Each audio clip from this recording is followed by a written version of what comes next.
Hola, hola muchachos, ¿qué tal? ¿Cómo están? Espero que bien. Los saludo a la distancia. Mi nombre es Francisco López y voy a ser su profesor de química para el programa EAR Chile de este año 2015. Entonces, bienvenidos a la primera clase de química para primero medio. Esta clase, la clase número uno, es la clase que consiste en la teoría atómica. Vamos a ver específicamente los modelos atómicos, la estructura atómica y los diferentes tipos de átomos. En las siguientes clases les voy a hacer llegar también guías prácticas para que ustedes puedan resolver. Yo se las voy a estar revisando semana a semana. ¿Ya? Les voy a mandar material complementario para que ustedes puedan, en cierto modo, buscar un poco más de información o averiguar un poco más las cosas que nosotros vamos a estar viendo acá en los videos. Voy a tratar de hacerlo más rápido. Esta es la clase quizá un poquito más larga, en la que hablo más. ¿Ya? Pero las siguientes clases son mucho más prácticas, vamos a ver mucho más ejercicio. ¿Ya? Empecemos entonces. Teoría atómica, vamos a ver modelos atómicos. ¿Sí? ¿Cuáles son los conocimientos esperados que ustedes tienen que aprender, ¿cierto? Con este video? ¿Ya? Que ustedes sean capaces de conocer los distintos modelos atómicos. Vamos a hablar de distintos personajes y sus distintos postulados para tratar de describir qué es un átomo. Vamos a definir los conceptos de la teoría atómica. Los principales conceptos, por ejemplo, que ustedes sepan que Budín de Pasa, de qué personaje es, que ustedes sepan que el modelo atómico llamado modelo planetario, a qué personaje corresponde, o quién descubrió el protón, ¿ya? Esas cosas así tienen que ser de conocimiento de ustedes al final de esta clase. Vamos a describir finalmente cuál es la estructura de un átomo, ¿ya? Dado los modelos anteriores descritos. Vamos a conocer el concepto de número másico y de número atómico. Aquí vamos a ver algunos ejercicios prácticos y van a ver ustedes que esto es bastante fácil y se pregunta harto, ojo. Vamos a establecer el número de partículas subatómicas, es decir, vamos a ver en un átomo cuántos protones, cuántos electrones, cuántos neutrones hay. Y por último, vamos a identificar los diferentes tipos de átomos, es decir, los isótopos, los isóbaros y los isótonos. ¿Ya? También se preguntó harto, así que ojo. Entonces, partamos. De los modelos atómicos, uno que en realidad no le alcanza para ser un modelo atómico, sino más bien es una teoría, ¿ya? Fue descrita por Dalton. ¿Ya? Este personaje fue uno de los primeros en hacer una descripción de qué es un átomo en términos más científicos. Anteriormente a él se planteaba que un átomo era en cierto modo una sustancia que por sus raíces, ¿cierto?, indica que es una sustancia sin división, es decir, lo más pequeño que es indivisible. ¿Sí? En términos más filosóficos se planteaban muchas teorías, muchos conceptos de lo que era la materia, un átomo, la sustancia. Sin embargo, Dalton, como dije, fue el primero en establecer características más científicas, ¿cierto?, de qué era un átomo. ¿Ya? Él planteó que todos los elementos estaban formados por partículas que eran muy pequeñas, los átomos. Es decir, el agua tiene ciertos átomos, la tierra tiene ciertos átomos, ¿ya? Los animales tenemos ciertos átomos, y así. ¿Ya? Las distintas sustancias estaban formadas por distintos átomos. Planteó también que los átomos son idénticos entre sí para cada tipo de elemento. Es decir, la Tierra tiene un tipo de átomos específicos, el agua tiene otro tipo de átomos, el vinagre, por decirlo así, tiene otro tipo de átomos y cada uno son idénticos en ellos mismos. ¿Ya? Es decir, tienen igual tamaño, tienen igual masa y propiedades químicas. ¿Ya? Otra definición importante que planteó Dalton fue que el concepto de compuesto. ¿Ya? Él dice que un compuesto son átomos de más de un elemento que forman una cierta sustancia. Por ejemplo, vean en este caso acá, el agua estaría formado por átomos de hidrógeno, dos átomos de hidrógeno y un átomo de oxígeno. Acá como tengo átomos, más de dos, ¿ya? Pueden ser dos, tres o más, ¿ya? Pero la cosa es que tengo más de dos átomos, ¿ya? Y además son dos elementos diferentes, hidrógeno y oxígeno. Entonces, en este caso, el agua vendría siendo un compuesto, según Dalton. ¿Sí? Una cosa que ustedes les podrían preguntar también es qué es la diferencia entre compuesto y molécula. Una molécula es cuando yo tengo dos o más átomos, pero de un mismo elemento, no de elementos diferentes como en este caso, hidrógeno y oxígeno. Por ejemplo, podría tener un O2, ¿sí? Es decir, una molécula de oxígeno. Ahí se le llama molécula porque solamente tengo átomos de un mismo elemento, oxígeno en ese caso. Acá no, son dos átomos de dos elementos diferentes, hidrógeno y oxígeno. Una reacción química, ya, según Dalton, consiste en la separación, en la combinación o bien en el reordenamiento de los átomos de esta sustancia. Acá no hay transformación. Un átomo de hidrógeno sigue siendo siempre átomo de hidrógeno, pese a que se junte con otro átomo de un tipo o de otro, ¿sí? Solamente hay reordenamiento, separaciones o combinaciones, no transformaciones. Ustedes en esta esquemita ven eso mismo, átomos de un elemento X se juntan con átomos de un elemento Y para formar, en este caso, moléculas que a la vez son compuestos también, porque son de diferentes tipos de elementos, ¿ya? ¿Cierto? En una reacción química, ¿ya? Siguen estando presentes los mismos elementos, el elemento Y, el blanco acá, y el elemento X acá, el X. Solo que ahora están combinados, ordenados, ¿sí? Un segundo modelo, este sí ya es el quizás considerado como el primer modelo atómico en realidad, ¿cierto? Es el modelo de Thomson, ¿ya? A este modelo se le llama modelo del budín de pasas, así se le conoce también. Acá puse un dibujito, ¿cierto? De un quequito que tiene como chocolate, pasas, no sé. Pero es conocido como el modelo budín de pasas. ¿Por qué? Porque este modelo consiste en una esfera de carga positiva, según Thomson, que tenía incrustado en la superficie pequeñas partículas de carga negativa, los llamados electrones. Este personaje Thomson, en un experimento llamado experimento de los rayos catódicos, ¿ya?, que consistía en, mediante energía eléctrica, separar estas partículas negativas, veía ciertos rayos de luces que correspondían a estas partículas negativas, ¿ya?, logró separar estas partículas y las llamó electrones. Por lo tanto, a Thomson se le atribuye el descubrimiento del electrón. Y de hecho, toda la descripción que hizo Thomson posteriormente al electrón también es importante y se le atribuye, ¿cierto?, a su gran trabajo a este modelo atómico del budín de pasas, ¿ya? Entonces, descripción, características del electrón, descubrimiento del electrón, Thomson, ¿eh? Este electrón entonces es una pequeña partícula casi sin masa, no pesa casi nada por decirlo así, ¿ya?, pero sí tiene una carga negativa importante, ¿ya?, y que se diferenciaba de esta esfera de gran tamaño con carga positiva, ¿ya? Entonces, Thomson, budín de pasas, electrón, rayos catódicos. Un segundo modelo como tal es el modelo de Rutherford, ¿ya? Rutherford propuso un modelo nuclear del átomo. Este personaje que ustedes ven acá, ¿cierto?, da lo mismo en realidad, pero ese personaje es Rutherford, ¿ya? Después murió, de hecho, todo reventado casi, porque él trabajó con radioactividad, ¿ya? Él lo que hizo, lo que ustedes tienen que recordar principalmente, siempre que le aparezca algo referente al núcleo o al protón, acuérdense ustedes de Rutherford, ¿ya? A Rutherford se le atribuye el descubrimiento o la descripción del núcleo en un átomo, ¿ya?, y también del protón, ¿ya? ¿Qué fue lo que hizo Rutherford? Rutherford tenía una cajita, ¿ya?, una sustancia radioactiva como el uranio, por ejemplo, que emitía partículas radioactivas, ¿ya? Vamos a ver acá que estas partículas radioactivas salen como partículas alfa. Esta cajita tiene un pequeño orificio por lo cual hace que las partículas radioactivas salgan solo en esa dirección, hacia allá, ¿sí? Lo normal es que si yo pongo una lámina sensible, como en este caso, fluorescente, ¿ya?, esas partículas radioactivas siguieran de largo y chocaran acá al fondo, ¿ya? ¿Pero qué hizo Rutherford? Puso una lámina de oro, podría haber sido otro material, a lo mejor tenía mucho dinero, no sé, pero la cosa es que podría haber sido cualquier otro material.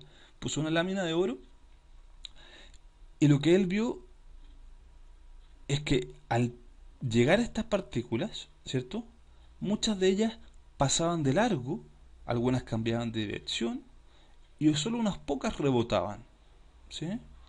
Él dijo, pucha, esto es extraño, porque en realidad Si el átomo fuera, como decía Thomson, es decir, una esfera, ¿cierto? Grande, con partículas negativas incrustadas en la superficie, ¿ya? Como estas pelotitas amarillas que se vemos acá, algo sólido, por decirlo así, lo más esperable es que las partículas eh, radioactivas, las partículas alfa, llegaran y rebotaran casi todas. Tengo una lámina que es casi puro sólido, no deja pasar nada, ¿cierto? Todas deberían rebotar. Pero lo que él vio es que pasaban muchas de estas partículas. Entonces dijo, qué raro, ¿cómo será eso? ¿Cómo pueden pasar tanto de estas partículas? Si estos son esferas sólidas. Lo esperable es que pasaran solamente por esos espacios ahí vacíos que están ahí, esos blancos que tenemos acá. Entonces, para explicar lo que él estaba viendo, que pasaran tantas partículas o se desviaran algunas de esas partículas, incluso poniendo esta lámina de oro, él dijo, ¿qué pasaría si es que estas fueran esferas sólidas y en realidad fuera una pequeña carga positiva en el centro, como lo vemos acá, un núcleo, ¿ya? En el cual los electrones que describió Thomson, el personaje anterior, ¿cierto? Estuvieran separados de ese núcleo, no estuvieran pegados, ¿ya? Estuvieran moviéndose en forma separada. De hecho, ese movimiento explicaría la razón de por qué esas partículas no se van directo al núcleo, no se pegan. Acuérdense que el núcleo sería positivo y las partículas negativas, lo positivo y lo negativo se atrae. Entonces, el movimiento de estas partículas estaría evitando que estas partículas se fueran directo al núcleo y se chocaran con el núcleo o se pegaran con el núcleo. Lo mismo que pasa más o menos con la ropa al centrifugarse. Se va hacia las orillas de la centrífuga, de la lavadora, ¿sí? Por una fuerza centrífuga, específicamente. Ya, pero entonces, ¿qué es lo que habría entre ese núcleo y estas partículas negativas? Rutherford dijo, lo que habría ahí entonces sería espacio vacío. Un espacio en el cual no hay nada de materia, no hay ni protones ni electrones, no hay nada. Y por ese espacio entonces las partículas radioactivas podrían atravesar, pasar, como ven ustedes acá en esta flecha, ¿cierto? Podrían estar atravesando. ¿Ya? Algunas lograrían quizás atravesar unos ciertos átomos, ¿cierto? Y podrían quizás chocar con ese núcleo que es más grande que los electrones, ¿cierto? Y desviarse. O chocar con algún electrón y desviarse también. ¿Ya? Por eso vemos esas desviaciones acá. Entonces, lo principal de Rutherford fue que él dijo, existe un núcleo separado de los electrones y entre ese núcleo y los electrones hay mucho espacio vacío. ¿Sí? Mucho espacio vacío. Eso fue lo principal de Rutherford. Acuérdense ustedes entonces, radioactividad, protón, núcleo, espacio vacío. Ese es el modelo de Rutherford. ¿Sí?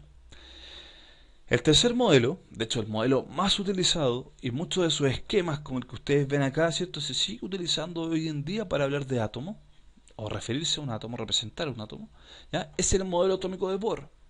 ¿Ya? En realidad Bohr ocupó mucho de las ideas de Rutherford, mejoró el modelo de Rutherford en otras palabras. ¿Ya? A este modelo atómico de Bohr también se le conoce como el modelo planetario, ¿ya? Porque asemeja a que el átomo sería un centro, el núcleo del átomo, perdón, sería un centro, ¿cierto? Que estaría formado por protones que describió Rutherford y por neutrones que se describieron tiempo después de Rutherford por sus ayudantes. ¿Ya? Los neutrones no tienen carga, ni positiva como el protón, ni negativa como el electrón, ¿sí? Pero estaría formando parte de este núcleo, igual que los protones.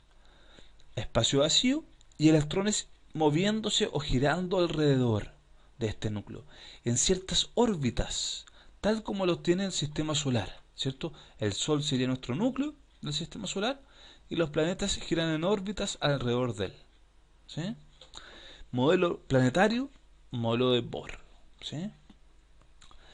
Este personaje, ¿qué es lo que hizo en este modelo? Fue lo que planteó? Describiendo un átomo de hidrógeno, ese fue el átomo que él ocupó para observar más o menos, para describir cómo se podría comportar los electrones en este átomo. Él dijo, los electrones se mueven en órbitas, en ciertos niveles de energía, ¿cierto? O ciertos estados cuantizados, por decirlo así, ¿ya? Y que tienen cambios energéticos o cambios de energía al pasar de una órbita a la otra, ¿ya? Acá lo más importante entonces de este modelo de Bohr, ¿ya?, es el concepto de órbitas y energías en el átomo. Nadie antes había hablado de energías en el átomo. Bohr fue el primero, ¿ya? Más adelante vamos a tener una clase que es de números cuánticos y vamos a hablar, por ejemplo, que esos se representan con el N1, N2, N3, para indicar los distintos niveles de energía. Nivel de energía 1, nivel de energía 2, nivel de energía 3, ¿sí?, y otros niveles de energía más, ¿ya? Los electrones entonces están ubicados en órbitas y tienen distintos niveles de energía, de acuerdo a dónde estén ubicados.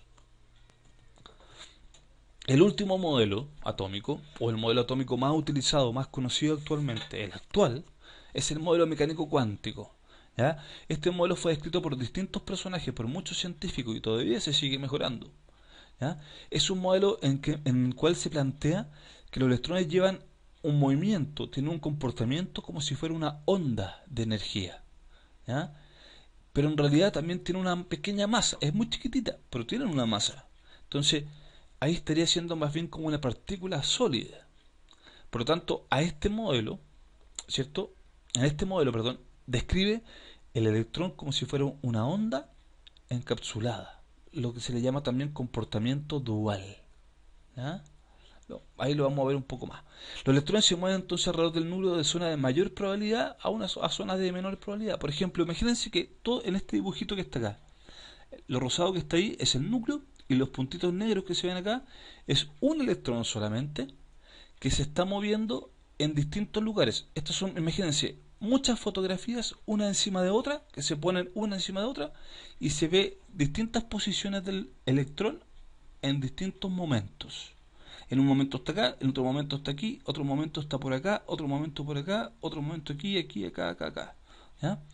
Se ve mucho más oscuro en la parte cercana al centro, ¿cierto?, al núcleo, porque ese electrón se ubica muchas más veces en ese sector. O sea, es más probable encontrar ese electrón en este sector.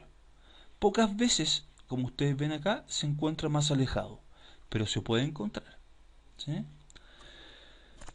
Este modelo mecánico cuántico plantea en cierto modo que mediante una ecuación matemática, una ecuación física de onda, ¿ya?, este comportamiento del electrón, ese comportamiento azaroso, ¿ya?, y por lo tanto, mediante esta ecuación de onda, se logró establecer distintas distintas ubicaciones y sectores donde podemos encontrar el electrón.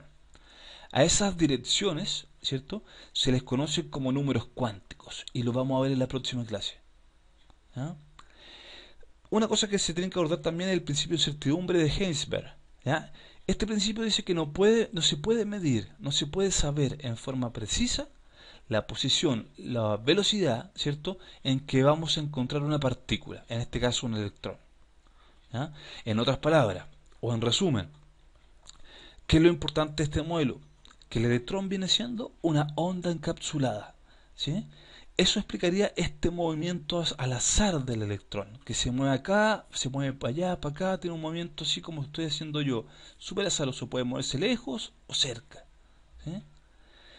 Y que la ubicación, ¿cierto?, y movimiento que tenga un electrón está descrito con ciertas coordenadas, los llamados números cuánticos.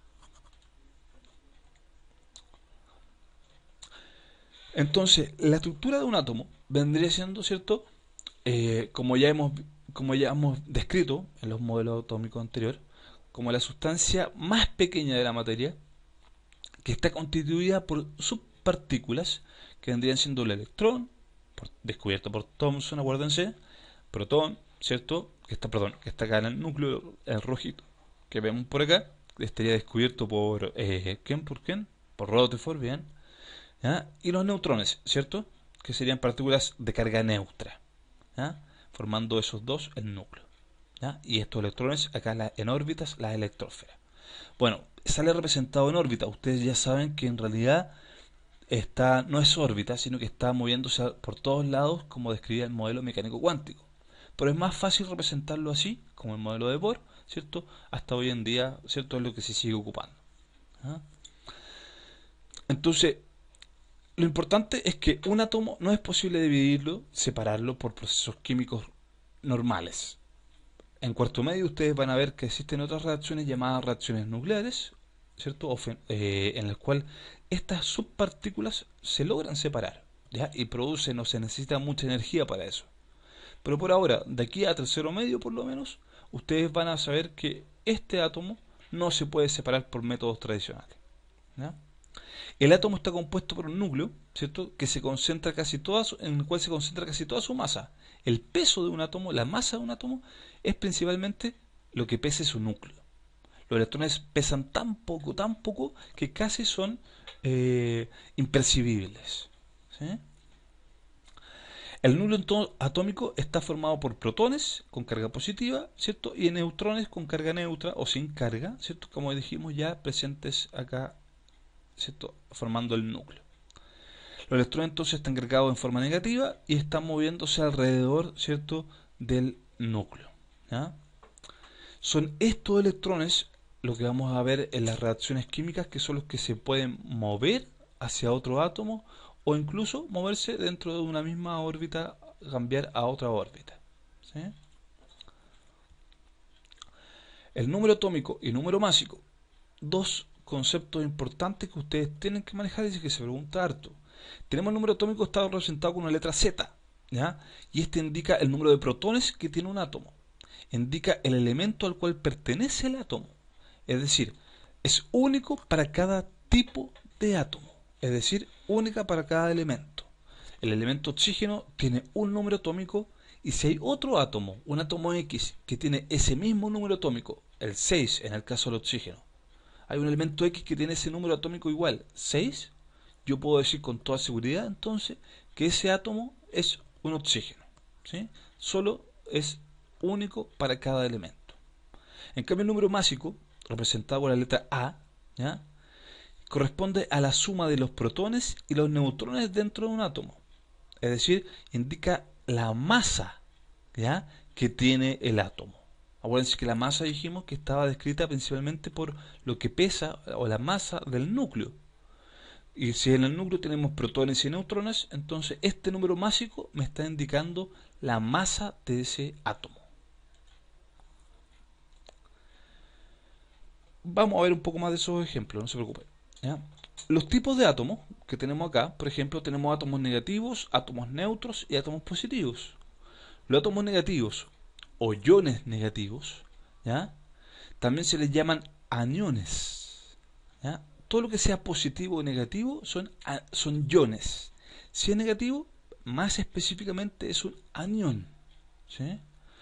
Estos átomos se caracterizan porque hay mayor número de electrones que de protones. En otras palabras, hay más cargas negativas que cargas positivas, ¿sí? Por lo tanto, predomina lo negativo, anión, ¿sí? En un átomo neutro, en cambio, la cantidad de electrones y de protones es la misma. Por lo tanto, la carga de este átomo es cero, no hay carga, es neutro, ¿sí? Igual electrones que protones. En un átomo positivo, en un ion positivo, o también denominado catión, ¿sí?, existe mayor cantidad de protones que de electrones. Por lo tanto, hay un exceso de cargas positivas y eso hace que este átomo sea positivo, ¿sí?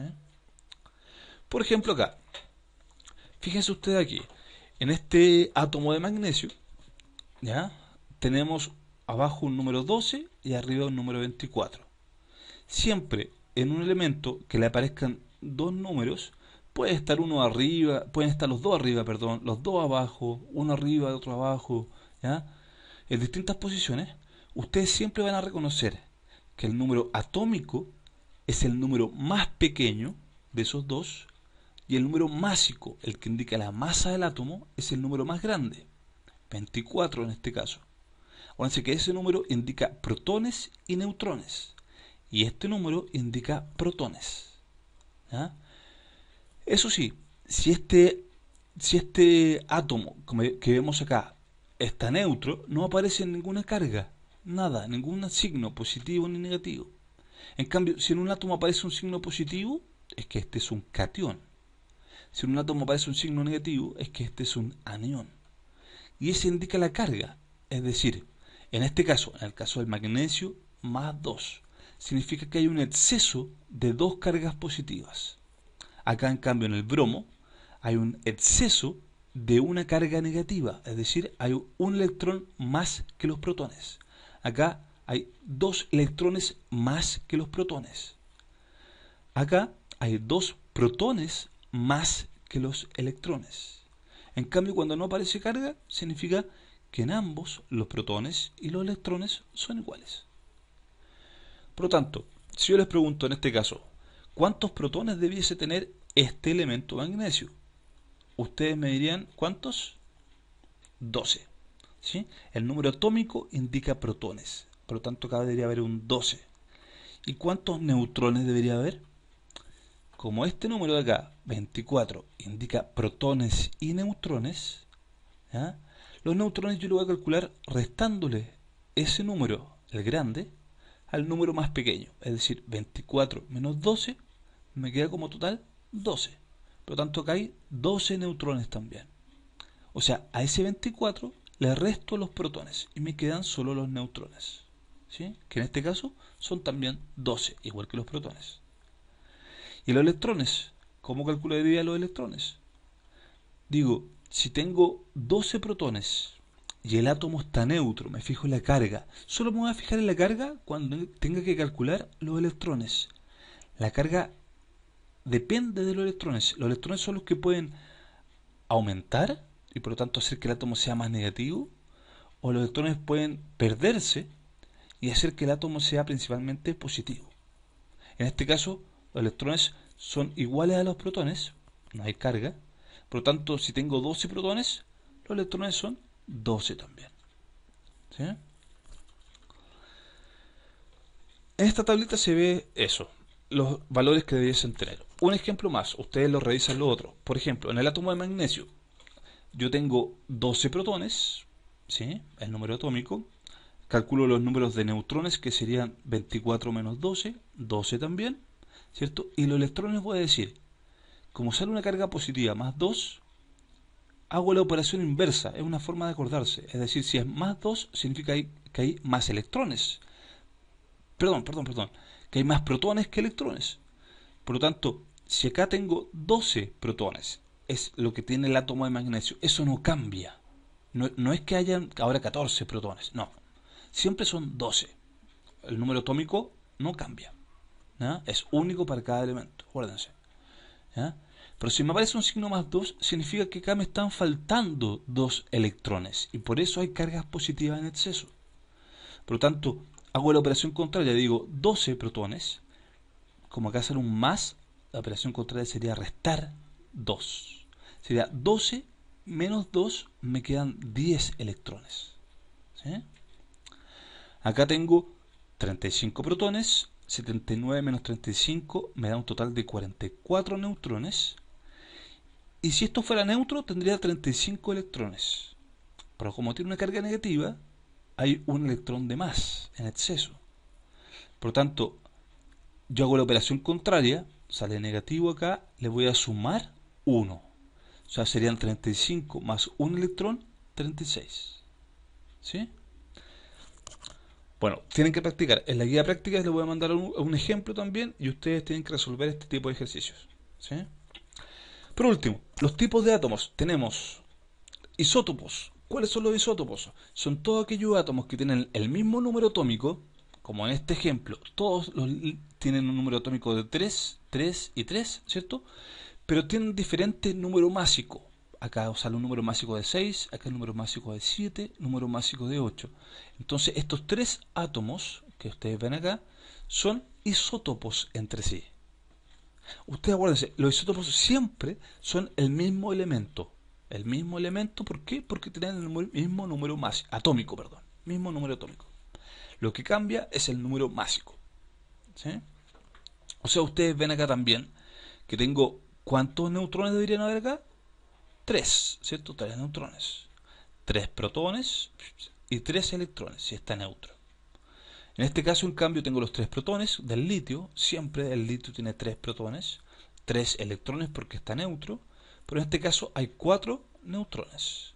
Acá hay 5 neutrones. Por eso el número másico es 8. ¿Sí?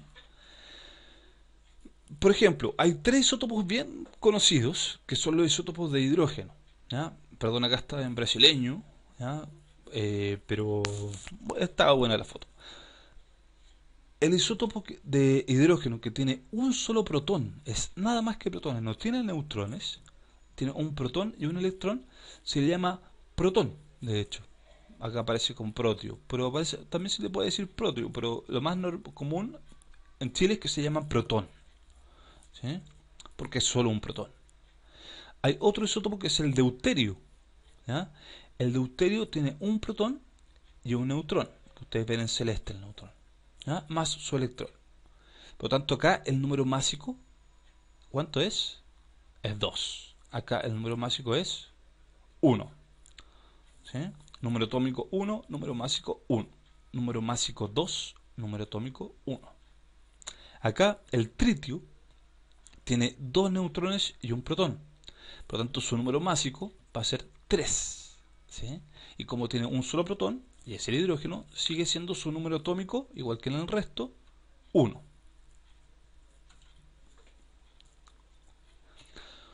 Otros átomos son los llamados isóbaros.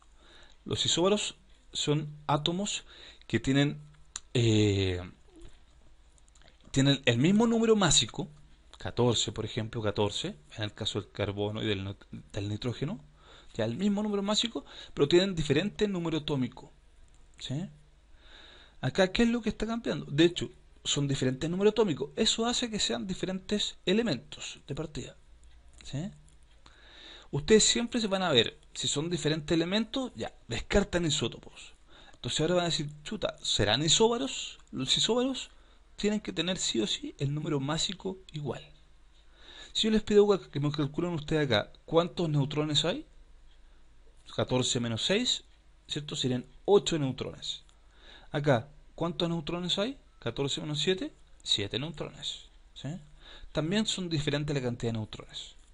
Lo único que es igual es en la masa de estos dos átomos, ¿sí? El número másico. ¿Ah? Pero son diferentes elementos y tienen diferente número atómico. ¿No? Y por último, tenemos a los isótonos. Los isótonos, ¿ya?, son átomos que tienen diferente número másico. Fíjense, 10 y 11 son diferentes. También tienen diferente número atómico. O sea, no son ni como los isótopos ni como los isóbaros. ¿Sí? Y por lo tanto, como tienen diferente número atómico, son también diferentes elementos. Acá lo único que tienen en común los isótonos entre sí, este elemento con este de acá, es el número de neutrones. Acá yo tengo 10 menos 4, tengo 6 neutrones, y acá 11 menos 5, 6 neutrones. Por eso, dos átomos que ustedes vean que tienen diferente número atómico y tienen diferente número másico, pueden no tener ninguna relación, pueden no tener ningún tipo de semejanza, ningún iso, por decirlo así, ningún iso que es igual, ¿cierto? Pero ustedes tienen que corroborar, calculando la cantidad de neutrones, que estos sean o no sean isótonos. ¿Sí? Una memotecnia para acordarse de esto es que ustedes acuérdense que los isótonos aparece la N, ¿ya? N de neutrones, que es lo igual. ¿Sí? En los isóbaros aparece el A. El A es el número másico. Acuérdense, lo único de las tres palabras que tiene una A, el A de número másico, ¿ya? Que eso es igual, el número másico. ¿Ya? Y en los isótopos es el único que tiene que acordarse sí o sí porque es el mismo elemento, ¿ya? Y por lo tanto tienen el mismo número de protones. El único que aparece con la P, ¿ya? P de protones. ¿Ya? Acuérdense de esa misma técnica. Ejemplo entonces, entre estos dos hidrógenos que están acá, ¿qué vendrían siendo entre ellos?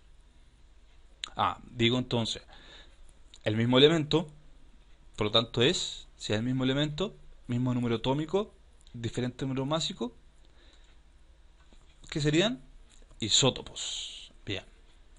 Estos dos de acá abajo, ¿tienen igual número atómico? No, no son el mismo elemento, por lo tanto no son isótopos de partida. ¿El número másico es igual? No, también es diferente. No son isóbaros. Si calculo los números de neutrones, acá tengo 7 neutrones y acá tengo 7 neutrones. Por lo tanto, estos serían isótonos. Perfecto. En estos de acá, número atómico diferente. Número másico es igual. ¿Cuáles son los que tienen número másico igual? Sí, los isóbaros. ¿Ah? Y estos de acá abajo, fácil, ¿cierto? El mismo elemento. ¿Ya? Diferente número másico, por lo tanto, isótopos. Eso sería la clase de hoy. La próxima clase va a ser de números cuánticos. Espero no haberle dado mucho la lata. Era una clase larga, lo sé, las demás son más cortitas. ¿Ya? Nos vemos la próxima semana. Suerte, chao.